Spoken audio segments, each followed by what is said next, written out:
সুপ্রিয় কৃষক ভাইরা, আসসালামু আলাইকুম।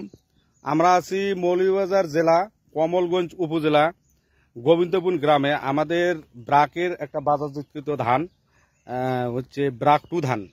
আমরা জমিতে আসছি পরিদর্শন করতে। এই যে ধানটা দেখেন, এই যে শীষ লম্বা লম্বা। এটা ব্রাকের উদ্ভাবিত একটা নতুন জাত ব্রাক ধান 2।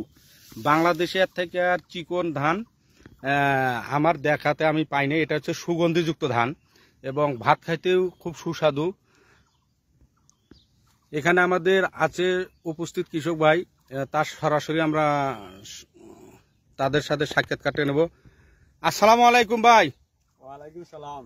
জি, এটা কি ধান করছেন? ব্রাক 2 ধান। এদিকে একটু নিয়ে আসেন তো দেখি। এই যে দেখেন ধানটা, এই যে ভাই, এই যে এদিকে একটু ইয়ে করেন, এই যে সরাগুলো একটু দেখান। হ্যাঁ, এই যে দেখেন কত, কোন চিটা আছে?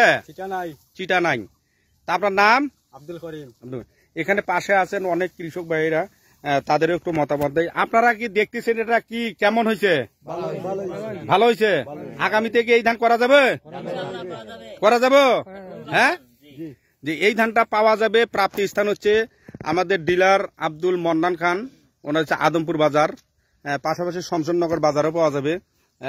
চাচা, আপনি বলেন তো ধানটা কেমন হয়েছে?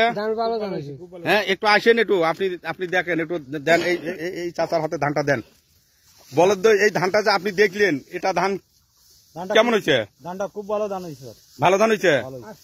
হ্যাঁ, এটার একটা বৈশিষ্ট্য আছে, ধানটার একটু বলতে পারবেন বৈশিষ্ট্যটা? এটা যে ধানটা ভালো হয়েছে আপনারা বলতেছেন, এর বৈশিষ্ট্যটা কি, এর গুণাগুণটা কি? গুণাগুণ তো ধানটা চিকন, হ্যাঁ, খুব সুন্দর ধান, শীষ ভালো, মরা নাই। জি না। আচ্ছা, এটার একটা বৈশিষ্ট্য, এটা সুগন্ধ আছে না? ধানটা সুগন্ধ আছে না? এটা তো বললেন না, সুগন্ধ। আর এটা হচ্ছে জামাই মুখের চাউল, মানে জামাই মুখের ভাত। যারা মানে জামাই বাড়িতে আসবে, এই চাউলের যদি ভাত খাওয়ান খুব আনন্দ পাবে আর কি, ভালো লাগবে। হ্যাঁ, আপনাদেরকে সকলকে অসংখ্য ধন্যবাদ। এই যে দেখেন ধানটা ভালো হয়েছে। আগামীতে এই এলাকায় কি ধান চাষ করবে বেশি পরিমাণ? একটু সবাই জোর দিয়ে বলি হবে। আচ্ছা, আপনাদেরকে অসংখ্য ধন্যবাদ।